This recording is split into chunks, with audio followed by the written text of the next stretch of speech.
Hello students, this is your English teacher Riyanka ma'am. আজকে আমরা একটি নোভেল নিয়ে ডিসকাস করব, তার সামারিটি ডিসকাস করব, যেটি লিখেছেন চিনুয়া অ্যাচেভে। ইনি একজন নাইজেরিয়ান রাইটার এবং তার লেখা নোভেলটি হলো থিংস ফল অ্যাপার্ট। ওকে, তো এই যে নোভেলটি, এটি লেখা হয় 1957-এ এবং এটি পাবলিশড হয় 1958। তো এই যে নোভেলটি, এটি বেসিক্যালি পোস্ট কলোনিজমের উপর লেখা।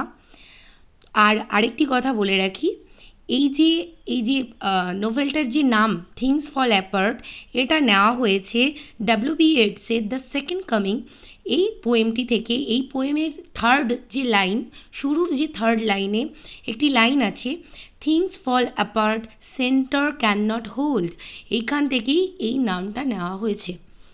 তো এই স্টোরিটার ব্যাপারে যদি এক কথায় বলতে যাই, তাহলে the story is all about a man who was a revered person in his native tribe.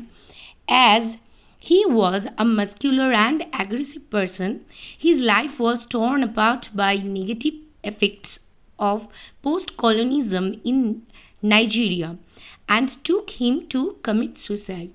So এক কথায় ব্যাপারটা হলো, এখানে একটা ব্যক্তির জীবনের কথা আমরা পড়ব এবং একটা ফ্যামিলিকেও দেখব, যে ব্যক্তিটি খুবই আর কি মানে হাট্টা কাট্টা, একটা খুবই মাস্কিউলার তার বডি এবং খুবই হঠাৎ করে রেগে যায় এরকম একটা মানুষ, ঠিক আছে। তো মেল ইগোতে পরিপূর্ণ এরকম একটা মানুষ, যে আর কি এই যে কলোনিজম মানে কি, ঔপনিবেশিকতা মানে কি, একটি দেশ কর্তৃক যখন একটি দেশ রাজনৈতিকভাবে নিয়ন্ত্রিত হয়, ঠিক আছে।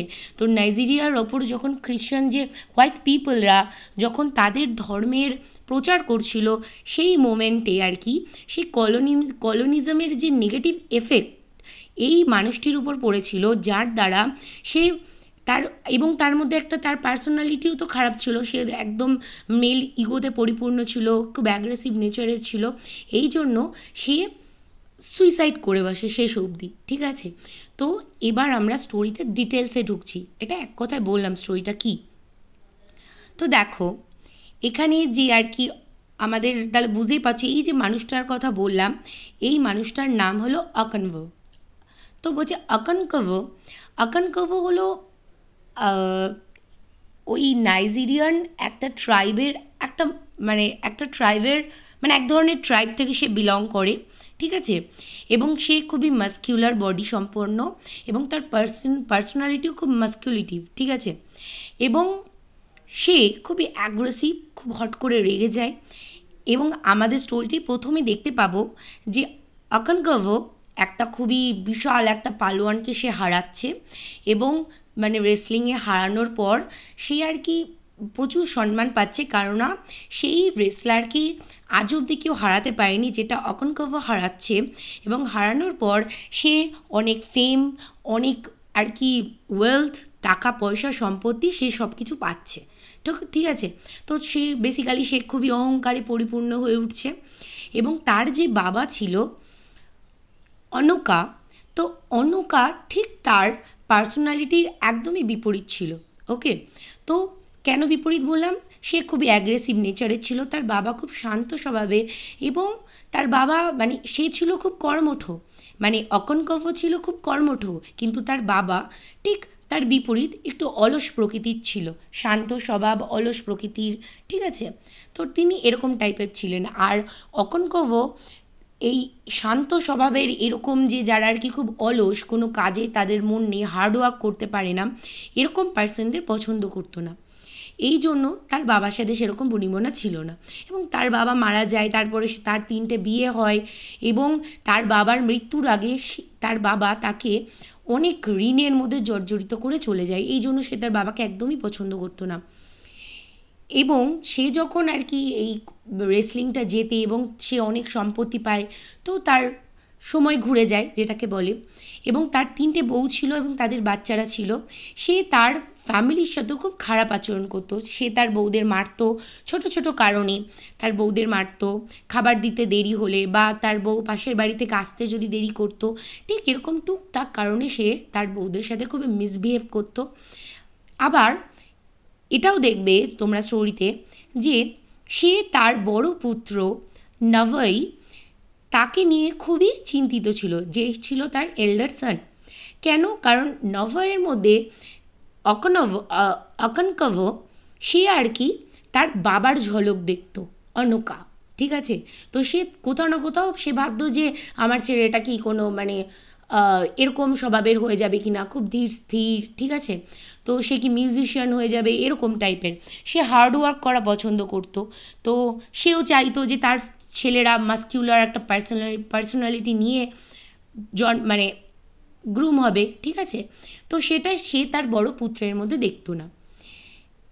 এরপরে পরবর্তীকালে দেখা যাচ্ছে যে অকনকভ যে গ্রাম থেকে বিলং করতো তাদের পার্শ্ববর্তী গ্রামের সাথে তাদের একটা ঝামেলা লেগে যায়, এবং মানে পার্শ্ববর্তী মানে হ্যাঁ তাদের ঝামেলা লেগে যায়, এবং এই ঝামেলার মানে মাঝে একটি ছেলে যার নাম ইকিমিফুনা, সে আর কি 15 বছর বয়সী, সেই ছেলেটি যেটা আর কি অন্য গ্রামের অন্য সম্প্রদায়ের, সে আর কি তাদের গ্রামে এসে পৌঁছায়, এবং অকনকভ তার ফ্যামিলিতে ইকিমিফুনাকে জায়গা করে দেয়। তো সে অকনকভর ফ্যামিলিতে তার পুত্রের মতো সে সেখানে বড় হতে থাকে। তো 3 বছর পর মানে 3 বছর সে তার ফ্যামিলিতেই থাকে। তো তার বয়স যখন 18, মানে ইকিমিফুনার বয়স যখন 18, তখন অকনকভকে তারই এক প্রতিবেশী, যে আর কি মানে মানে তার একটি প্রতিবেশী মানে একজন বৃদ্ধ, ঠিক আছে, তো প্রতিবেশী সেই বৃদ্ধ যার নাম হলো ইজুডো, তো সে তাকে পরামর্শ দেয় যে সে তো আলাদা প্রজাতির এবং সে তার বাড়িতে 3 বছর ধরে থাকছে, এখন তাকে তার বাড়িতে রাখাটা সেফ নয়, তাই তার উচিত তাকে মেরে ফেলা। তো এটাও সে বলে, সে বৃদ্ধ লোকটি ইজুডো, যে তুমি তো তাকে মারতে পারবে না, যেহেতু তুমি তাকে পুত্রের মতো 3 বছর ধরে সে তোমার বাড়িতে থাকছে, তো তুমি তার প্রতি দুর্বল হবে, তাই আমাদের কাছে তাকে সঁপে দাও, আমরা তাকে মেরে ফেলবো, তাতে কোনো রিস্ক থাকবে না। এবং এর প্রসঙ্গেই বলে রাখি যে অকনভর যে বড় পুত্র এল্ডার সান নভয়ে, তার সাথে আবার ইকিমিফুনার এই 3 ইয়ার্সে খুব ভালো একটা বন্ধুত্বপূর্ণ এবং ভাই ভাই এরকম একটা সম্পর্ক গড়ে ওঠে। ইকিমিফুনা সবসময় নভয়কে বলতো যে তার উচিত তার বাবার পাশে থাকা, তার বাবার মতো মাস্কিউলার পার্সোনালিটি বিল্ড আপ করা, এরকমভাবে সে তার বাবার খুব ক্লোজ হওয়ার কথা ইকিমিফুনার নভয়কে বলতো। তো নভয় আর ইকিমিফুনা খুবই ভালো ফ্রেন্ড ছিল।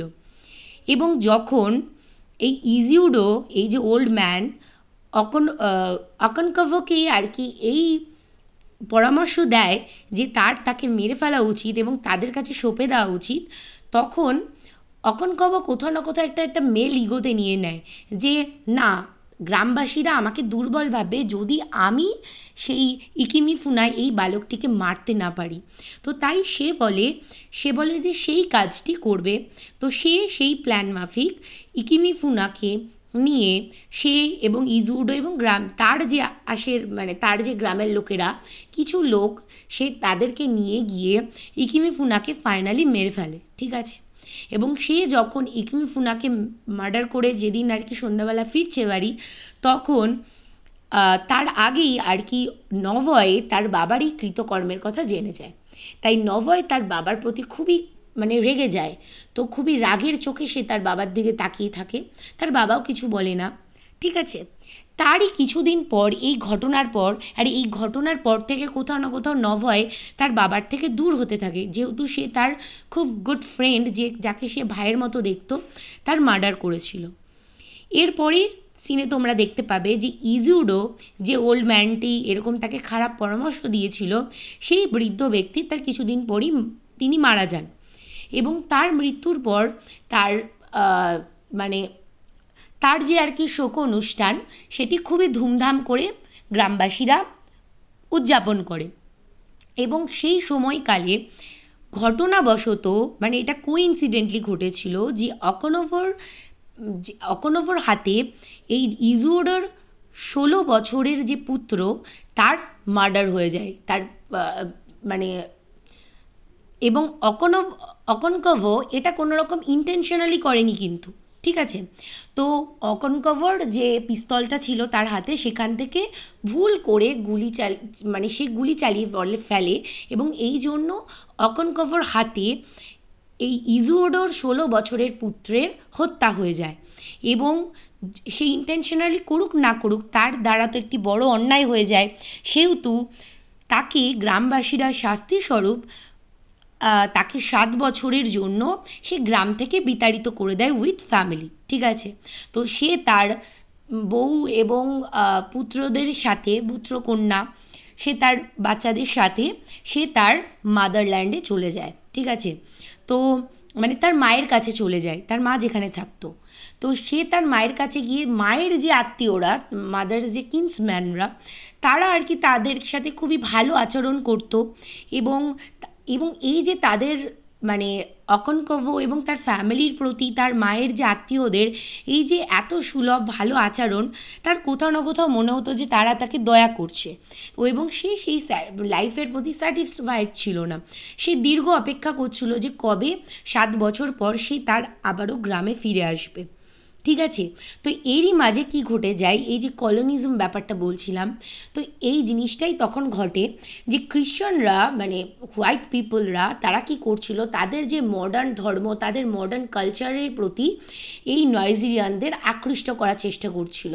তারা তাদেরকে বলছিল তারা তাদের যেন সো কল্ড যে ধর্ম বা তাদের যে রিচুয়ালস ট্র্যাডিশনস, এগুলোকে ভুলে গিয়ে তারা যেন খ্রিস্ট ধর্মকে আপন করে নেয়, মডার্ন যে এই যে তাদের লাইফস্টাইল এটাকে নিজের করে নেয়। এবং এটা শুধু মানে অকনকভর গ্রামেই হচ্ছিল না, অকনকভ যেখানে থাকতো যে মায়ের কাছে, সেই জায়গাও হচ্ছিল। তো এবং এই টাইম পিরিয়ডেই তার যে বড় ছেলে নভয়, সে আর কি ওই যে হোয়াইট পিপলদের প্রচারিত এই যে খ্রিস্ট ধর্মের প্রতি খুব আকৃষ্ট হয়ে যায়, এবং সে তার বাবাকে অপছন্দও করতো। তাই তাদের ধর্মের প্রতি সেরকম টানও ছিল না।